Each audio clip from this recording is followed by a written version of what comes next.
Well, فضائل الأعمال, some people they think even if it is ضعيف, as long as it has nothing to do with it. This is to encourage people to obey Allah and to do that. And if you study al-Hadith, you'll find, long time ago, al-Qassasun, they were those people who tell stories to encourage people to do good deeds. This is one of the sources where we have wada, make fabricated hadith, which is weak. This is when we say why we have wada of the hadith, this is one of the sources. A lot of people, they sit in the masjid and once people, they start, praying and coming and so if you do so, you will end up having so, and that source will be a lot. Sometimes the hadith is so long. You say La ilaha illallah 1,000 times, you will get so.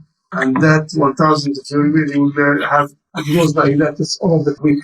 One day, Muḥammad and Yahya ibn Ma'in, they went to a masjid to pray. And that Qassas was telling a story. حدثنا الإمام Muḥammad and Yahya ibn Ma'in, and he never said this. After he finished, they asked him, do you know Yahya ibn Ma'in and Imam Muḥammad? Yeah, he said, I am Imam Muḥammad, this is Yahya ibn Ma'in. He never thought it.